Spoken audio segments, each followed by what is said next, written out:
Buenas noches para todos. Para la Fundación Poema es un gusto contar con su presencia el día de hoy. Queremos agradecer de forma especial al doctor Eduardo López, que nos acompaña con su participación en este ciclo de conferencias, y a los diferentes laboratorios por hacerse la vinculación a este evento de conferencias virtuales. El doctor Eduardo López es pediatra, infectólogo, epidemiólogo, director científico del Centro de Estudios de Infectología Pediátrica, director de Infectología Pediátrica de la Clínica Imbanaco y profesor de Pediatría e Infectología de la Universidad del Valle. Él nos va a hablar hoy sobre vacuna para el COVID-19 en pacientes inmunosuprimidos. Esperemos que esta charla sea de utilidad para todos ustedes. Y recuerden que los esperamos pues en el siguiente encuentro sincrónico que se desarrolla cada 15 días. En nuestra página de la Fundación Poema, www.poema.org, pueden encontrar pues toda la programación. Recuerden mantener los micrófonos silenciados y al final de la charla tendremos pues como el ciclo de preguntas para hacerle a Eduardo. Eduardo, un honor contar contigo y bienvenido a esta charla. Bueno, muchas gracias, Diana. Muchas gracias en primer lugar a la Fundación Poema por la invitación. Realmente es un gusto estar aquí y compartir con ustedes de este tema pues que es tan importante actualmente. Entonces, gracias por la invitación, Diana, al doctor Andrés Portilla, Viviana de la Fundación Poema y bueno, a todos ustedes que están conectados.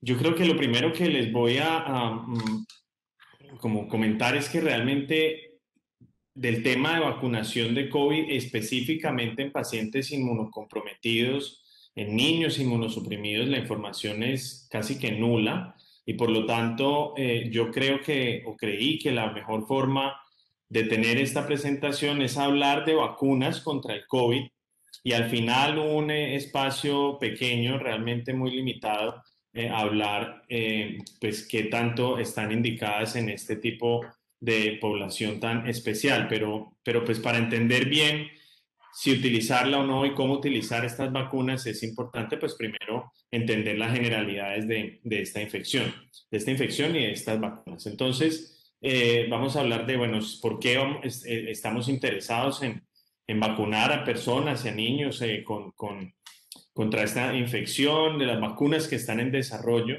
cuáles son los candidatos vacunales que tenemos actualmente disponibles en Colombia actualmente o en poco tiempo y finalmente, como les dije, algo de respecto al tema que nos compete.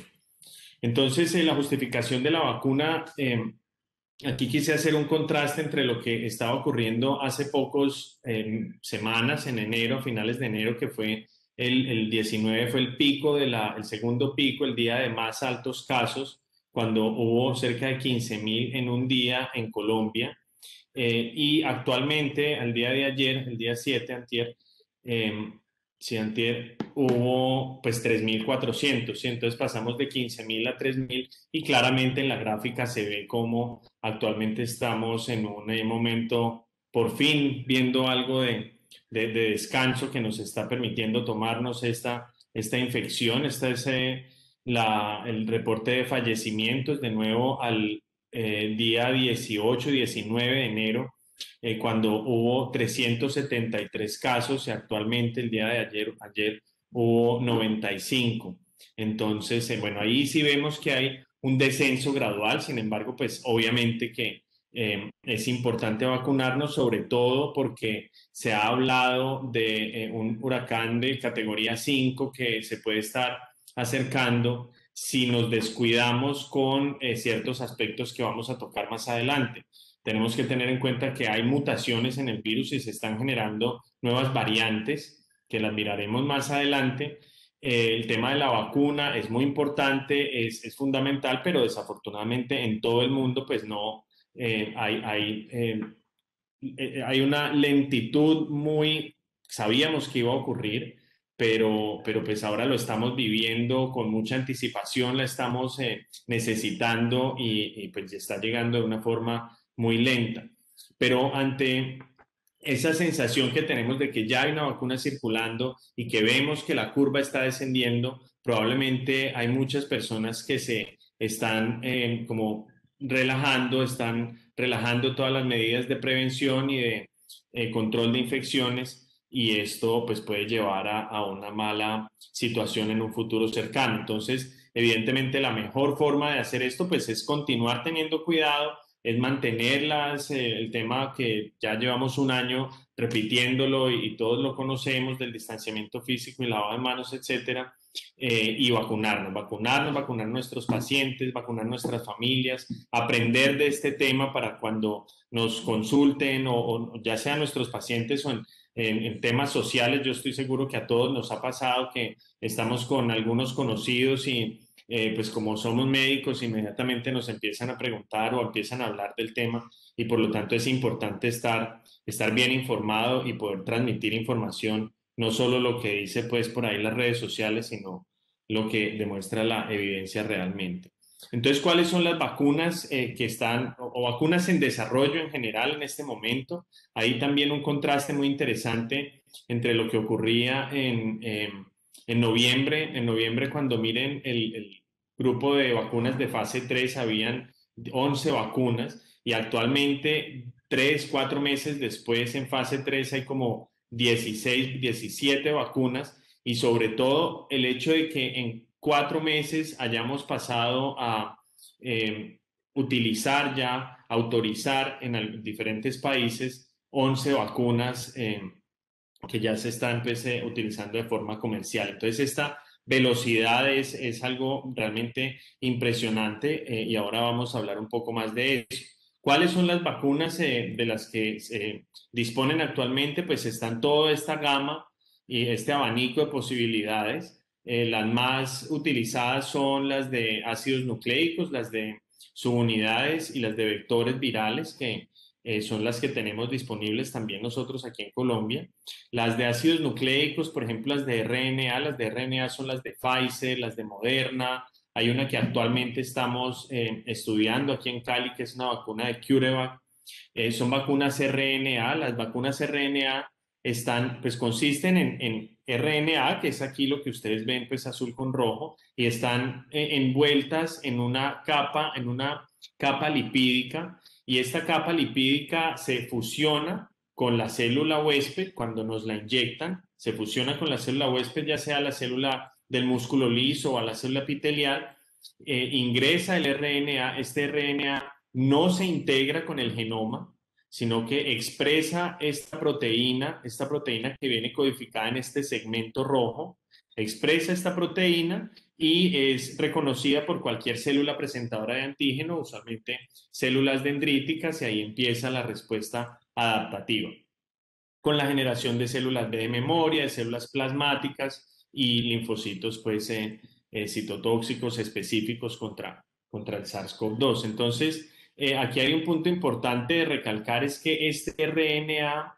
se degrada inmediatamente, ingresa a la célula, expresa la proteína, codifica su proteína, pero se degrada, y eso es un tema que nos permite fácilmente entender que no se van a generar mutaciones en las personas, no se va a generar problemas con el embrión o problemas en los futuros hijos de esta persona, que sin duda es algo que pues muchas personas lo comentan. Bueno, entonces esa es la vacuna de RNA, Pfizer, Moderna, CureVac, actualmente en desarrollo aquí en nuestro centro de infectología. Están las vacunas inactivadas, las vacunas de subunidades o las vacunas vectoriales. De estas hablemos sobre todo de las vacunas vectoriales, que es la vacuna de Janssen, también ya recibió autorización de uso de emergencia en los Estados Unidos. La vacuna vectorial es una vacuna muy interesante, es una vacuna que por muchos años ha existido. La vacuna de ébola, por ejemplo, es una vacuna vectorial. La vacuna de la rabia, hay una vacuna vectorial también. Hay muchos antecedentes con experiencias con estos vectores. En el caso de la vacuna de Janssen y la vacuna de AstraZeneca de Oxford, utilizan el adenovirus como vector. La única diferencia es que el genoma de este adenovirus cambia un poco, y en la parte roja, como sombrerito rojo, incluye genes que expresan la proteína de la espícula, para que una vez se inyecta este adenovirus, Este adenovirus es captado por cualquier célula de nuestro cuerpo, de nuevo las células epiteliales o las células del músculo liso, expresan esta proteína, esta proteína S en su superficie para el reconocimiento por las células dendríticas y nuevamente lo que hablamos de la respuesta adaptativa. Entonces, esas Oxford, esas Janssen y esas vacunas con las cuales ya hay mucha experiencia. Pero cuando les hablaba previamente o cuando veníamos en dos diapositivas anteriores esta alta velocidad con la que se están generando estas vacunas, uno lo primero que se genera es algo de temor respecto a la seguridad y a la ética de la investigación y a los aspectos regulatorios y qué tanto nos estamos como saltando las esquinas y tomando atajos para llegar a que se licencien todos estos candidatos vacunales. Y realmente no hay ningún aspecto diferente en cómo se conducen actualmente los estudios a cómo se conducían previamente desde el punto de vista de qué tan estricta es el proceso. El proceso es igual de estricto que siempre ha sido. La única diferencia es que antes se hacía un estudio y se paraba, se analizaba, se publicaba, se continuaba. Y esto tomaba años, tomaba de 5 a 10 años. Lentamente se iba avanzando en ese desarrollo de las vacunas y actualmente lo que se hace es que se compacta todo este proceso y mientras está, por ejemplo, vean ustedes, están en fase 1, ya se están escalando las fábricas con buenas prácticas de manufactura para la producción masiva de vacunas. Eso, ¿qué consecuencias tiene? Pues la primera es que podemos rápidamente producir estas vacunas, pero la segunda es que hay un alto riesgo desde el punto de vista como económico y de esfuerzos de que si en este momento, en la fase 1 o en la fase 2 la vacuna no funciona, pues todo el esfuerzo que se está haciendo para desarrollar el estudio de fase 3 o para desarrollar las buenas prácticas de manufactura y la producción masiva se pierde. Eso ha ocurrido en el pasado con diferentes vacunas, por ejemplo, con la vacuna contra el Zika. Saben ustedes que el Zika pues tuvo todo este problema de enfermedades congénitas, microcefalia, y cuando se estaban desarrollando las vacunas, la enfermedad pasó, el brote desapareció y toda esa inversión pues también fue en vano. Entonces, las diferentes casas farmacéuticas han sido o fueron muy cautelosas, pero recibieron el apoyo afortunadamente de ONG como CEPI. CEPI es la coalición para preparación de emergencias, como el Wellcome Trust, está el grupo de Gates Foundation y sobre todo los diferentes gobiernos que han corrido ese riesgo económico para poder tener estas vacunas rápidamente pues han asumido esos riesgos. Por ejemplo, MSD tenía una vacuna, dos vacunas, dos candidatos, ya habían hecho estudios de fase 1 y fase 2, ya se estaba invirtiendo bastante en la producción de estas vacunas y en fase 2 se identificó que era muy poco inmunogénica y hasta ahí llegó el desarrollo de esta vacuna. Entonces, la diferencia, como les menciono, no es en términos de regulación, es más en términos de correr riesgos, pero aquí igual antes de empezar la fase 2 se tienen resultados de fase 1, se hace un stop and go, se determina que es segura, se determina que ha cumplido suficientes requerimientos de los objetivos que se estén buscando antes de avanzar. Pero bueno, esa es como la causa. Yo pienso que esta es una explicación muy válida para entender por qué ahora, un año después de que empezó esta pandemia, al menos en Colombia, ya tenemos personas vacunadas con vacunas que previamente no existían. Esto realmente nunca ha tenido ningún precedente en la historia de la vacunología. ¿Qué candidatos tenemos en Colombia? Pues el primero con el que seguro algunos de ustedes ya se vacunaron es la vacuna de Pfizer. La vacuna de Pfizer es una vacuna que, como les mostré en la gráfica previamente, es una mRNA con esta envoltura lipídica de nanopartículas que se inyectan en la célula huésped. Los datos iniciales de esta vacuna fueron publicados el 31 de diciembre en este artículo, en donde ellos reportan los resultados de un estudio muy grande con 44.000 participantes, doble ciego, aleatorizado, controlado con placebo, en donde evaluaron pacientes que tenían COVID igual o más de 7 días después de haber recibido la segunda dosis. una segunda dosis. Esta es una vacuna que se utilizan 2 dosis. Y lo que ellos encontraron fueron, en primer lugar, el aspecto de seguridad, una vacuna segura pero reactogénica. Miren, y seguro que ustedes que han recibido esta vacuna ya han sentido estos eventos adversos. Muchos, más de la mitad de participantes en este estudio tenían fatiga, aunque también el 23% de los de placebo, pero dolor, 78%, y como malestar general, dolores musculares en el 37%, fiebre en el 15% de los participantes.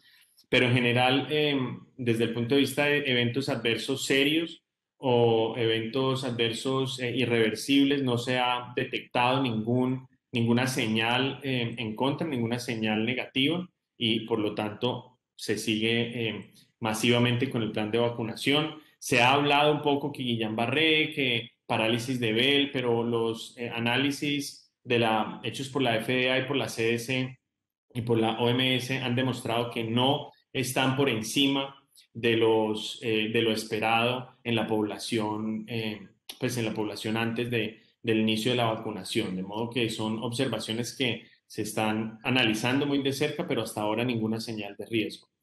Desde el punto de vista de eficacia, yo creo que ustedes ya han escuchado este número muchas veces, 95% de eficacia. Importante enfatizar que esto es válido para los sujetos menores de 64 y mayores de 64. La eficacia se mantiene independiente de los grupos de edad. Esta vacuna incluyó pues, adolescentes desde los 16 años. También incluyó huéspedes inmunocomprometidos. Sin embargo, el grupo de inmunocomprometidos eran pacientes con enfermedad controlada, con VIH controlado, ninguno de ellos con leucemia activa o en tratamiento, y por lo tanto, pues ahí aparecen estas gaps en el conocimiento y esta necesidad de obtener información. Pero eso lo vamos a discutir un poquito al final.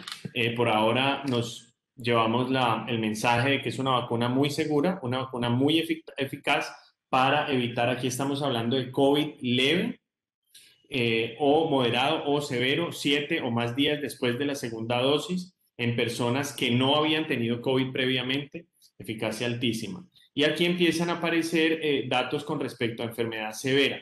Vean que la protección también supremamente alta, solamente una persona de estas 18,000 tuvo COVID severa versus 9, es decir, una protección superior al 90%, también contra enfermedad severa. Es importante tener en cuenta que sí parece haber un riesgo superior de anafilaxis o un riesgo real de anafilaxis, pero es un riesgo bajo. Este es un reporte no me deja ver aquí la pantallita, pero hubo más de cerca de 10 millones de personas que han recibido la vacuna de Pfizer y, como les digo, no puedo ver cuántas han recibido la vacuna de Moderna, que está también en este cuadro, pero son cerca de 7 millones, si no estoy mal, que han recibido la vacuna de Moderna. Y de ellos hay algunos que han desarrollado anafilaxis, sobre todo mujeres, como ven en esta línea. La desarrollan rápidamente después de la aplicación, en promedio de 10 minutos. Personas sobre todo que han tenido historia de anafilaxis. Entonces, pues la historia de anafilaxis a medicamentos o a cualquier producto inyectado, ya sea endovenoso, como a medio de contraste, subcutáneo, como otras vacunas, es una precaución, pero no es una contraindicación para recibir esta vacuna. La diferencia está en que si es precaución, la tienen que recibir en el contexto de un sitio de salud donde pueda existir una respuesta inmediata con adrenalina subcutánea, etcétera, y la observación tiene que ser por 30 minutos, a diferencia de personas que no tienen estas características que pueden recibir la vacuna sin estas, digamos, precauciones. Ah, entonces, esa es una precaución. Contraindicación para esta vacuna son las personas que tienen antecedente de anafilaxis a el uso de PEG. El uso de PEG es un componente de la vacuna. PEG pues, es el medicamento que uno pues, recibe en las personas para el estreñimiento, pero eso sí es una contraindicación o obviamente previa anafilaxis a esta vacuna, cualquiera de sus componentes o a otra vacuna de mRNA, de las cuales realmente en este momento en uso solo están Moderna y Pfizer. Bueno, la mayoría de estas anafilaxis ocurren en la primera dosis y finalmente el dato que nos interesa es el número de vacunas o el número de anafilaxis por millón de dosis administradas, que vean que realmente es muy bajo, 4.7 para Pfizer y 2.5 para Moderna. Y recientemente se publicaron los datos de lo que vamos a esperar o que deben esperar los países cuando utilizan esta vacuna en un contexto masivo, ya por fuera del ensayo clínico, sino en la vida real, en forma masiva. Esto es lo que ocurrió en Israel, en un estudio muy bien hecho en donde por cada persona vacunada identificaron una persona con apareamiento de sexo, edad, raza, etcétera, que no fuera vacunada. Y miren, miremos aquí, siempre busquemos esta columna de diferencia de riesgo, o no, perdón, busquemos esta columna de 1 menos RR que habla más de la efectividad vacunal. Efectividad es cómo se desempeña una vacuna en el mundo real, a diferencia de eficacia, que es cómo se desempeña en el contexto de un ensayo clínico. Entonces, aquí hablamos de efectividad y miremos que la efectividad, concentrémonos es en lo que dice 7 días o más después de la segunda dosis. Entonces, llama mucho la atención que es un número o un porcentaje de efectividad muy similar a lo que se había descrito durante el ensayo clínico. Esto es para enfermedad documentada, infección documentada, es decir, PCR positiva, no necesariamente asociada a síntomas. Una magnífica noticia porque lo que indica es que la vacuna tiene la capacidad de evitar la transmisión, de evitar de enfermedades asintomáticas. Eso va a cortar transmisión. Para enfermedad sintomática también alta, lo mismo que había demostrado ya los ensayos clínicos, y para hospitalización y enfermedad severa, realmente unos números pues soñados para una vacuna. Yo creo que es muy difícil que otra vacuna, una vacuna inactivada, por ejemplo, vaya a obtener porcentajes de protección tan altos como esta. Esto de mRNA, saben ustedes que pues, nunca se había hecho y por lo tanto, y existían dudas con respecto a si el mRNA se iba a dirigir solamente a un tejido, iba a tener una protección local en un sitio que fuera diferente y distante al epitelio respiratorio, y esa era una gran duda. Existían dudas con respecto a la seguridad, pero pues esta pandemia nos obligó a evaluar esta tecnología y resulta que pues ha sido hasta ahora un magnífico descubrimiento de la ciencia. Desafortunadamente existen variantes circulantes y por lo tanto esta protección que vemos aquí, estos números tan alentadores, quizá no sean los que vamos a tener constantemente por estas variantes circulantes. Hay 3 variantes circulantes importantes. La 117, que se ha detectado en varias partes del mundo, es probablemente la que va a circular en Colombia en algún momento. Es una variante que se contagia más, hasta un 90%, entre un 50 y un 90% de mayor transmisibilidad, y esto pues indudablemente, si no tenemos un esquema de vacunación muy intenso y muy rápido, pues se va a reflejar en más enfermedades y más muertes. La variante de Sudáfrica es una variante que parece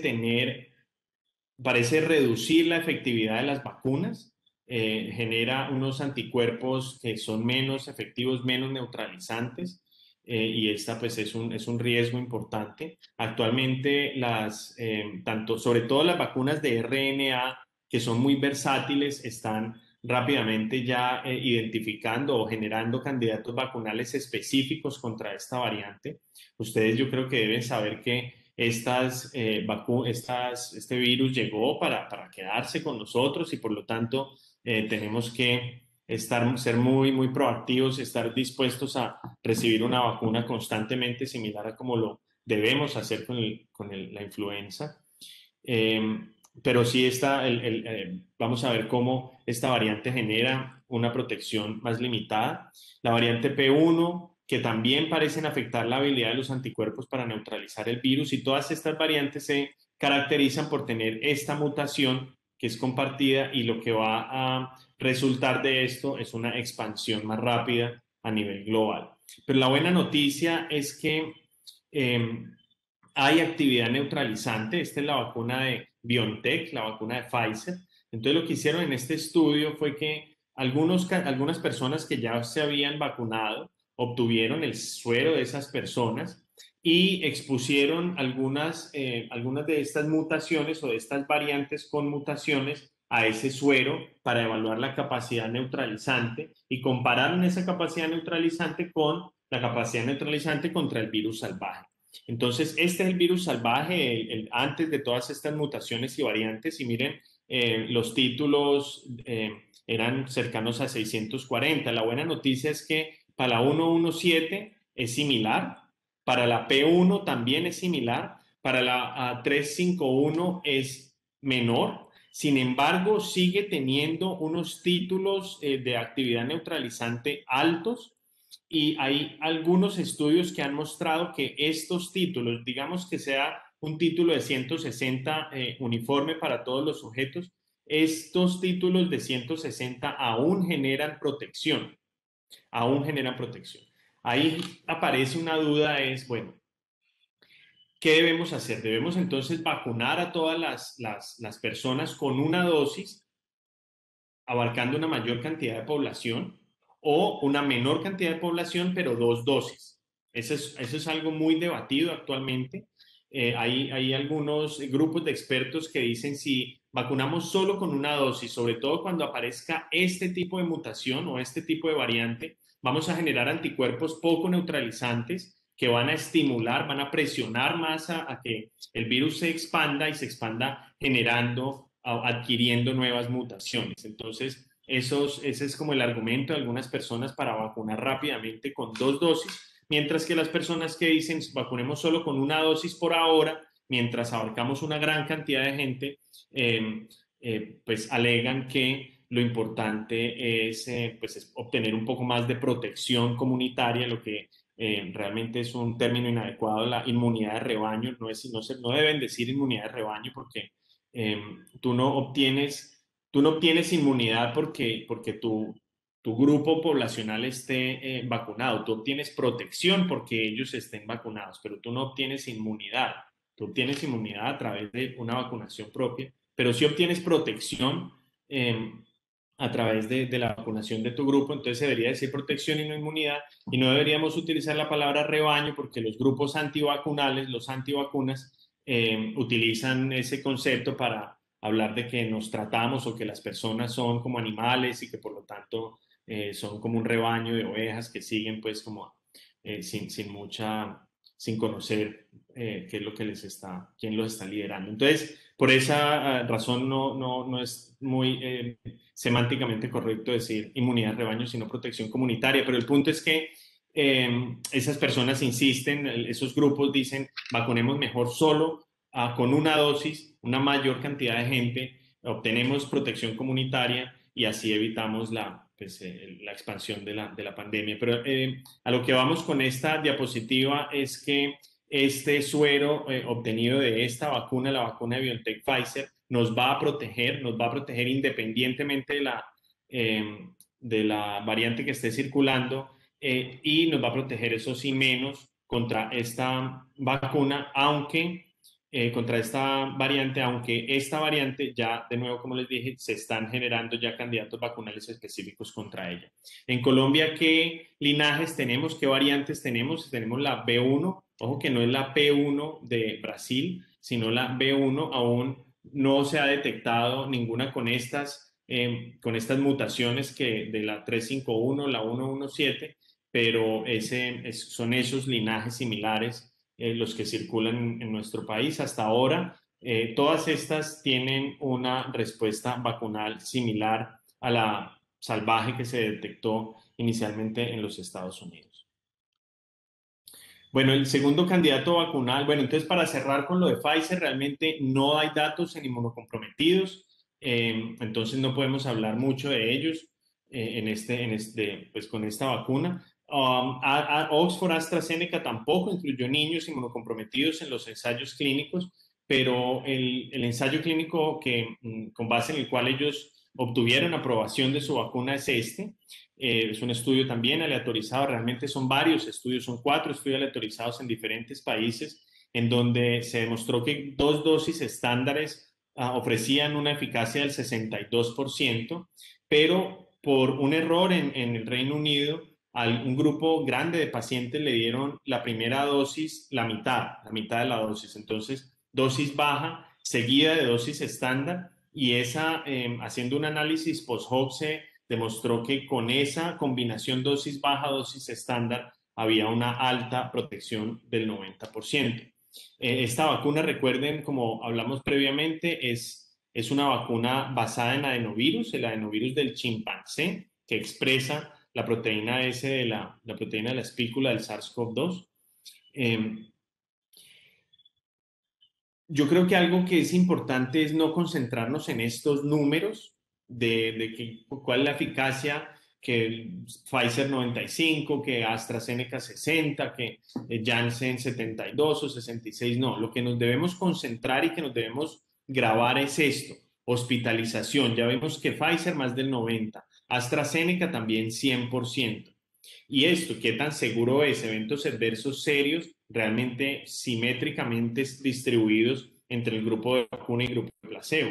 De modo que vacuna completamente segura y eficaz para reducir hospitalización y muerte, que es lo que realmente nos importa.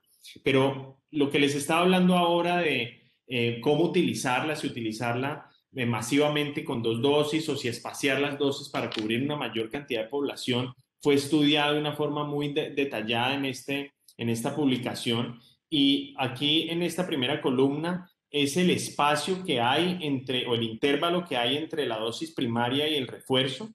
Y miren cómo a medida que aumenta ese espacio, en esta columna vemos la eficacia vacunal.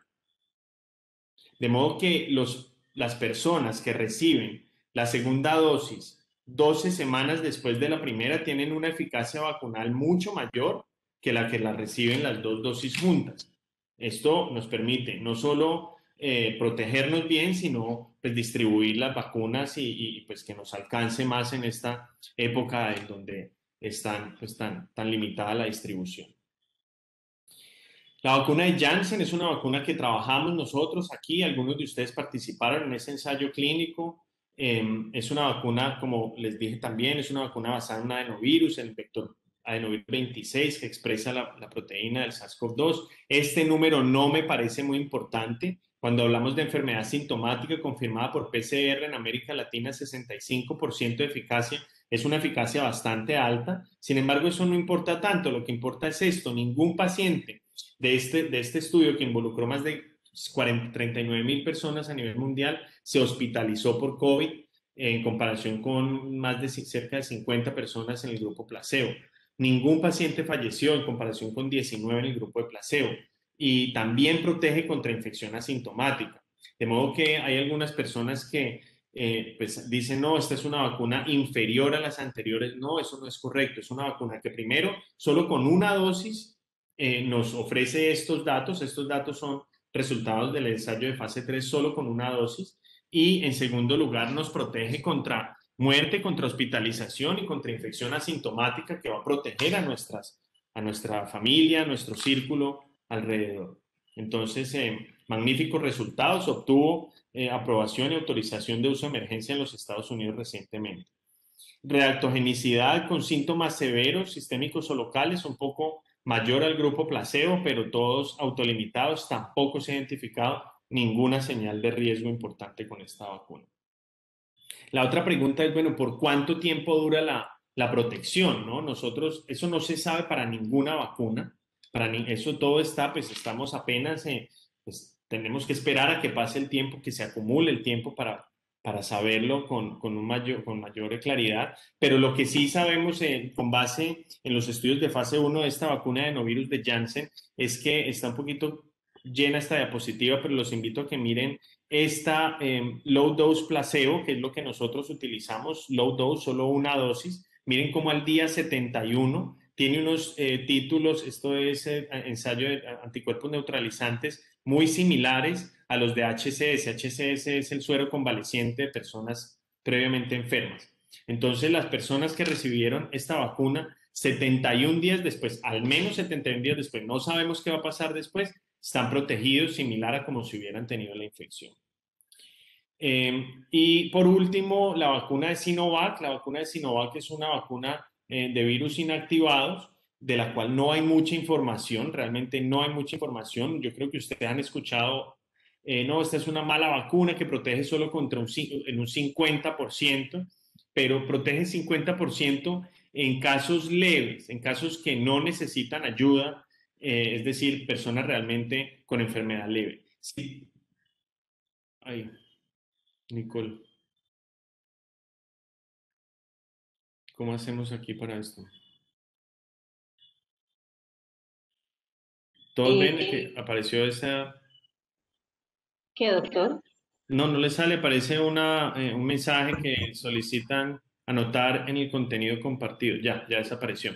No. Entonces lo que les decía es que enfermedad leve, 78% de protección. Y volvemos a lo mismo, enfermedad grave, hospitalización o casos moderados con hospitalización, 100% de protección. Entonces ya vimos, Janssen, Pfizer, Moderna, Sinovac, todas 100%, más del 90% de protección, y ese es el número con el que debemos salir pues, de esta conferencia. Se me trabó esto. Ya. Entonces, ahora sí, yo creo que pues un par de diapositivas específicamente de lo que ustedes me invitaron a hablar, del huésped inmunocomprometido. La primera pregunta es, bueno, ¿qué tanto nos debe preocupar vacunar a nuestros pacientes? Y realmente sí representa un factor de riesgo para mortalidad el hecho de estar inmunosuprimido.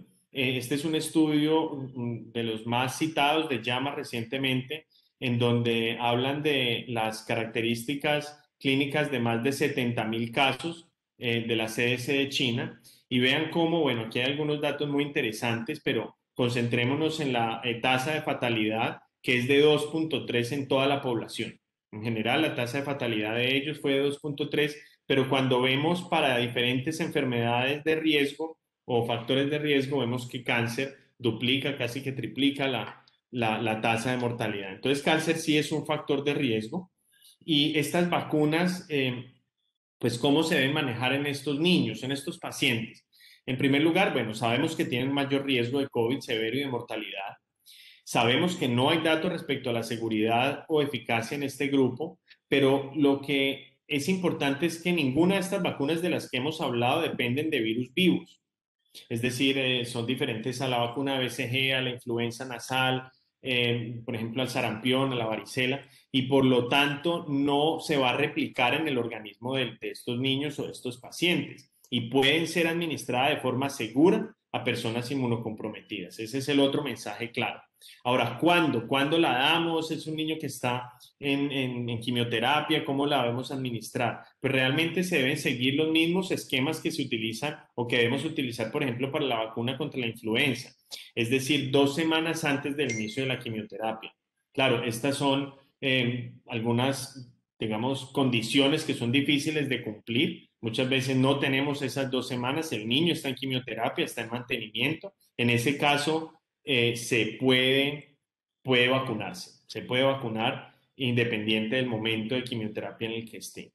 Una pregunta que también surge constantemente es, bueno, ¿debemos entonces medir anticuerpos después de vacunar, después de terminar la quimioterapia? ¿Debemos revacunarlo después de terminar la quimioterapia? No sabemos. Actualmente la respuesta es no, no se debe hacer, pero probablemente esto cambie a medida que se acumule más información. Ellos estarán aquí en la etapa 3, cuando pues, personas con comorbilidades o realmente pues, si son mayores de 60 años, pues en la etapa 2, pero, pero desafortunadamente no incluyen niños todavía en ninguna de estas etapas. Los niños por ahora están quedando por fuera del programa de vacunación de COVID. Esto es un tema realmente alarmante, pienso yo, para nosotros como pediatras, para nosotros como pues, para el grupo de infectólogos. Es un problema que sentimos bastante presión, pero pues, desafortunadamente o afortunadamente ellos no tienen mayor severidad y por lo tanto se pospuso iniciar el programa de vacunación en ellos. No hay estudios que estén actualmente publicados. Hay varios en desarrollo y ya empezaremos a entender esto un poco más, pero pues hay que esperar a que se acumule esta información. Finalmente, hay un concepto muy importante que yo les quiero dejar, es que todavía circula el virus, sí ha bajado, pero está circulando y, y sí estamos vacunándonos, pero el porcentaje de la población vacunado es mínimo y por lo tanto debemos seguir cuidándonos y debemos seguir protegiéndonos, así como este perro, así debemos salir a la calle, no mentiras, pero sí seguir con los elementos de protección personal que yo creo que ya aprendimos a utilizar bastante bien y se ha convertido en rutina para nosotros en nuestra práctica diaria.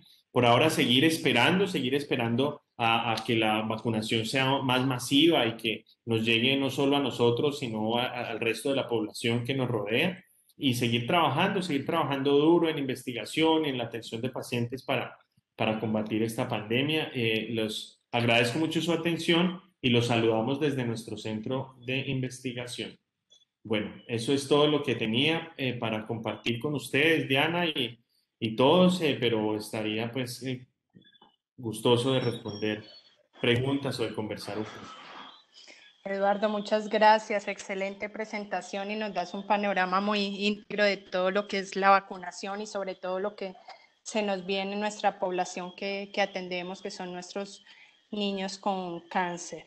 Sí, yo creo, Diana, que ahí, pues cuando estaba preparando la presentación, yo decía, hombre, esto es de inmunocomprometidos y de niños, y aquí pues no estoy incluyendo muchos datos ni de lo uno ni de lo otro, pero realmente no los hay, no los hay, y yo sí creo que para poder saber qué hacer con el niño inmunocomprometido, con las vacunas, pues tenemos primero que entenderlas y que saber qué datos hay, pues antes de poder hacerlo. Así que pues creo que era la forma de compartir la información. Espero que haya sido útil.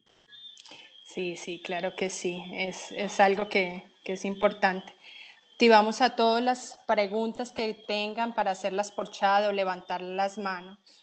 Mientras tanto, Eduardo, te hago una inicialmente. Nosotros recomendamos a todos los familiares de los pacientes, no a los niños pues que están en tratamiento como activo, pero sí a los familiares, la vacuna de influenza anual y todo, sobre todo los cuidadores principales. Digamos que ahora el ministerio no ha dicho nada respecto a ellos, excepto pues en la última etapa, etapa 5, que es la que cubre el resto de la población. ¿Tú qué piensas? ¿Ellos se deben priorizar o no? ¿Se les debe dar como algo? ¿Debemos hacer algo respecto a eso? Con respecto a la vacuna COVID, Sí. pues sí, yo sí creo, Diana, eso es un tema que se discutió mucho, incluso en el consenso colombiano que va a salir pronto, va a haber algo de ese tema, porque sí es importante proteger a estos niños y la única forma por ahora de protegerlos es a través de su círculo. Entonces, pues el problema es que si se acercan a su EPS o a su IPS, no la van a recibir bajo el argumento de que son cuidadores de personas enfermas. Pero sí son grupos que idealmente se deben priorizar y nosotros pues como cuidadores de estos niños, sí recomendarle a los familiares que se apliquen esta vacuna lo antes posible porque pues es la única forma de proteger al niño, es proteger a su medio ambiente. Vale, sí. Y claro, con influenza igual, ¿no? La influenza, pues influenza, el niño debe recibirla, el niño inmunocomprometido puede recibir influenza anualmente, la vacuna, pues no la vacuna viva, sino la vacuna inactivada, idealmente la cuadrivalente intramuscular, pues también su círculo, su grupo familiar. Muy bien. Por acá tenemos otra pregunta. ¿Cada cuánto tiempo se recomienda la revacunación? Y si es necesario la toma de anticuerpos para medir eficacia. No, la respuesta es no. La respuesta es no porque no hay información. No se debe revacunar por ahora. Pues vamos, todavía estamos como recorriendo el camino y a medida que vamos recorriendo el camino, pues vamos aprendiendo. Entonces, por ahora nos hemos concentrado pues en salir de la pandemia y en identificar qué tanto funciona el esquema inicial, el esquema ya sea con una o dos dosis. Entonces, no sabemos si se debe revacunar. Seguramente que sí se va a necesitar revacunar. Esto es muy probable. pero por ahora la respuesta es no. La respuesta es si estás vacunada con una serie completa de la vacuna que sea, pues estás lista, listo, por ahora. Ya veremos más datos después a medida que identifiquemos cómo los anticuerpos van bajando. Pero no se debe revacunar. Y la segunda parte de la pregunta era si los anticuerpos, si se deben utilizar anticuerpos, y la respuesta es no, es definitivamente no. Ahí existen, tú cuando te mides anticuerpos comerciales, depende del tipo de anticuerpos, los anticuerpos buscan, pues son anticuerpos o contra la nucleocápside o contra la espícula. De modo que si tú estás vacunado y te tomas unos anticuerpos contra la nucleocápside, pues sin duda te van a dar negativo, a no ser que hayas tenido COVID, pero no van a medir respuesta vacunal. Y los anticuerpos contra la espícula, no sabemos cuál es el título protector de vacunas, entonces no se ha estandarizado una buena respuesta de esos anticuerpos específicos de la espícula para identificar protección vacunal. Entonces la respuesta de forma corta es no a lo primero y no a lo segundo. Perfecto. Hay otra pregunta, es si existen datos respecto a cómo ha sido la respuesta de generación de anticuerpos en personas inmunosuprimidas y respecto al grado de protección de estas personas. De pronto lo que tú nos explicabas de los pacientes que recibieron con VIH controlado, ¿cómo fue la respuesta? ¿Si fue igual a la población Sí, general? sí, pero es un grupo muy selecto. Son pacientes con cargas virales indetectables, con CD4 normales, en tratamiento pues pues muy eficaz y por lo tanto no se puede extrapolar a lo que ocurriría en un niño, digamos, con cáncer, en una quimioterapia pues, activa. Lo que sabemos es que es segura y por lo tanto pues van a estar, no van a tener ningún riesgo, pero que queden igual de protegidos que si fuera un niño inmunocompetente es poco probable. Sin embargo, pues igual deben vacunarse porque si ocurre lo mismo que ocurre con influenza, lo que necesitan son boosters frecuentemente para que se expanda este pool de células B de memoria y se genere rápidamente en un futuro una respuesta como más completa. Entonces, estos niños igual se deben vacunar, así no conozcamos qué tan eficaz va a ser la respuesta inmune en ellos.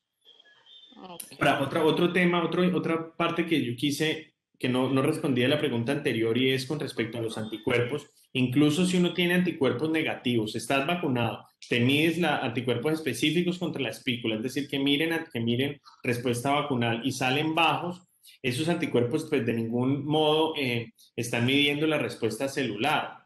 Y estas vacunas, todas las que hablamos, tienen una respuesta celular muy sesgada hacia TH1 inflamatoria que va a proteger, que seguramente contribuye muchísimo en la protección contra el COVID y por lo tanto no podemos tomar decisiones ni especular si estoy o no protegido solo midiendo títulos de anticuerpos sin conocer cómo está también el aspecto de inmunidad celular.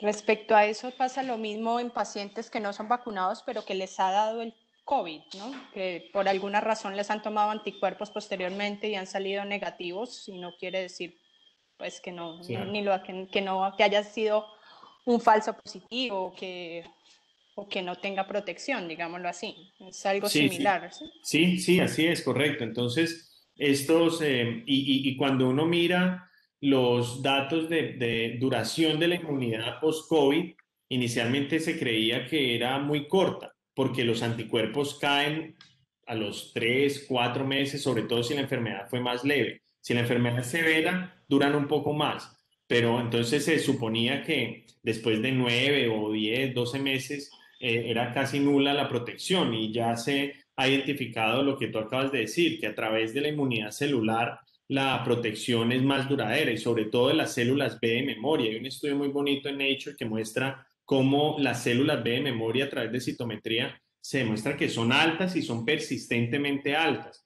Y estas células B de memoria se estimulan con base en antígenos que parecen estar en el intestino, pero que constantemente están exponiendo y están como challenging, como retando al sistema inmune para que haya una respuesta inmune sostenida, pero desde el punto de vista celular, células B. Perfecto. Aquí hay otra pregunta. ¿Los pacientes que han presentado infección por adenovirus no deben recibir la vacuna vectorial? Buena pregunta, muy buena pregunta, pero la respuesta es no, eso no es así. El adenovirus, hay miles de diferentes tipos de adenovirus, subclases, y por lo tanto el adenovirus que se escogió para la vacuna de Janssen, que es el adenovirus 26, o el adenovirus de la vacuna de AstraZeneca, que es el adenovirus de chimpancé, pues es poco probable que hayamos tenido este adenovirus de chimpancé o el adenovirus 26. El adenovirus que nos da el adenovirus del resfriado común y todo son adenovirus que pues no se escogieron como vectores precisamente por eso. Pero la pregunta es válida y por esa pregunta, por ese tipo de pregunta y por ese tipo de, digamos, de pensamiento que tuvo la persona que hizo la pregunta, es que la vacuna de Sputnik utilizó dos tipos de adenovirus. Ellos primero aplican un adenovirus 26, pues el SARS-CoV-2 insertado en el genoma del adenovirus 26 y lo refuerzan con adenovirus 5. Entonces es por eso. En caso de que haya algo de inmunidad contra uno, pues no va a haber, es menos probable que haya contra los dos. Perfecto. ¿La reacción alérgica a la sulfa sin anafilaxia es contraindicación para vacunarse?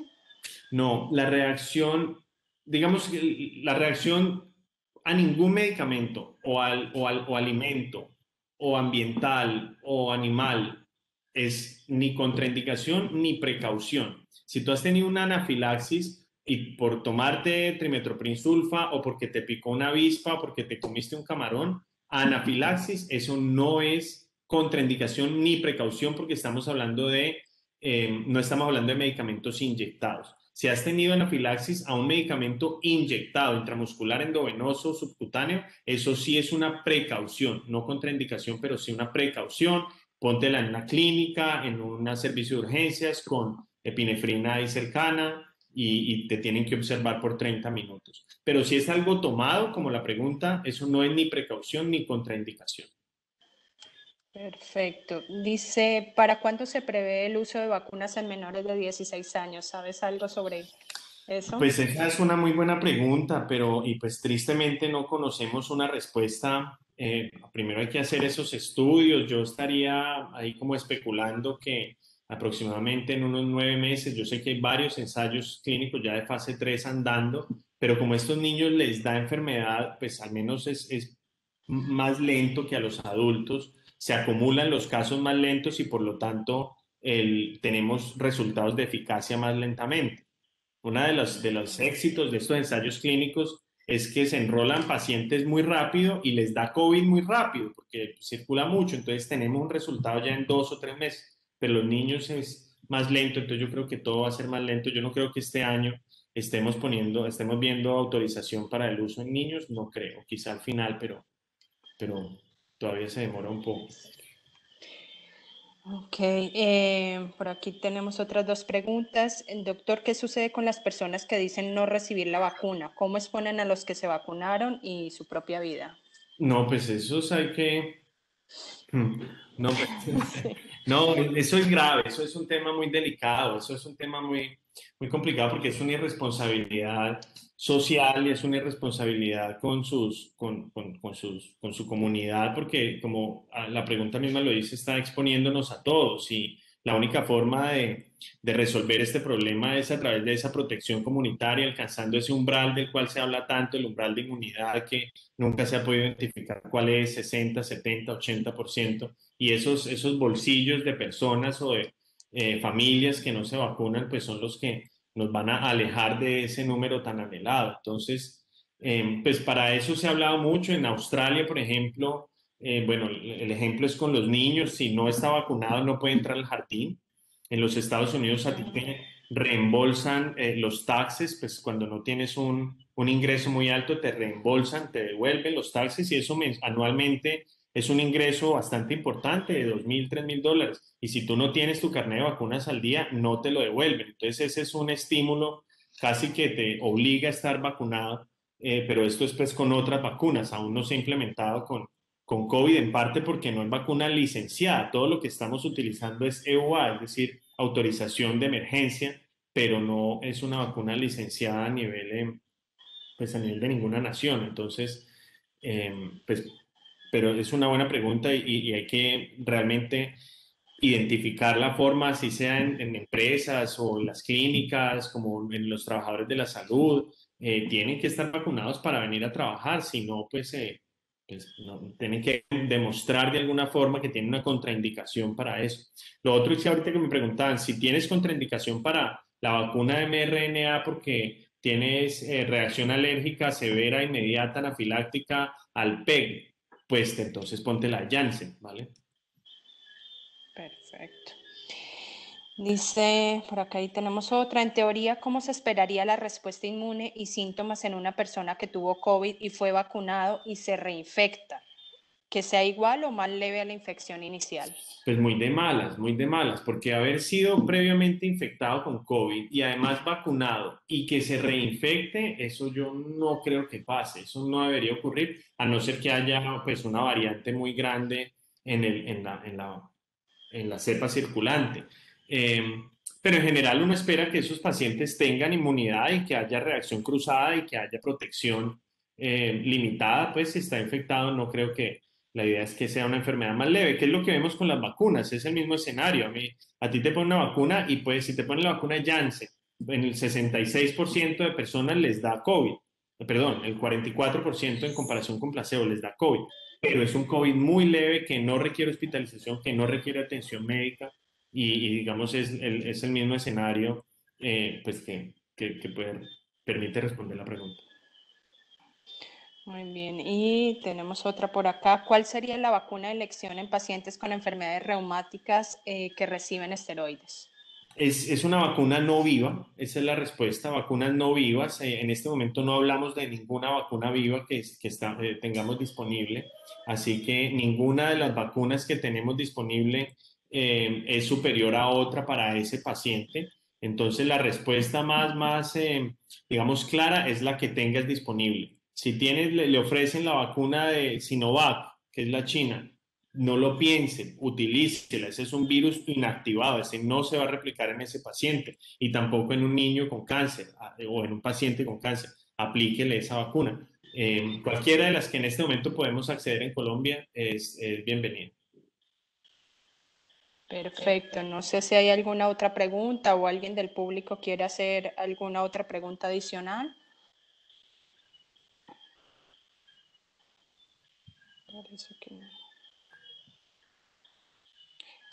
Nada, Eduardo, muchísimas gracias por esta presentación, por aclararnos dudas que siempre se generan en este momento de la pandemia y ahora la vacunación, que es otra etapa y que, bueno, nos genera retos y desafíos en el tratamiento, en nuestro quehacer diario con nuestros niños, con los familiares de los pacientes y pues nos das un panorama bastante amplio sobre eso. No, Muchas con mucho gracias. gusto. Con mucho gusto, gracias a ti, a ustedes por la invitación y a todos los que se conectaron y realmente a defender, a apoyar la vacunación, a apoyar los ensayos clínicos en vacunas, todo lo que nos permita avanzar en vacunación, tenemos como comunidad médica o no médica, estimularlo. Gracias por el espacio también para que todos aprendamos de este tema. Chao, chao. Muchas gracias a todos los Doctor, muchas que se gracias. Que esté muy conectaron. bien. Muchas gracias a todos los que se conectaron. Recuerden que esto lo hacemos cada 15 días, este ciclo de conferencias. Así que, bueno, en las redes sociales pueden buscar más información sobre cada tema. Muchísimas gracias a todos nuevamente.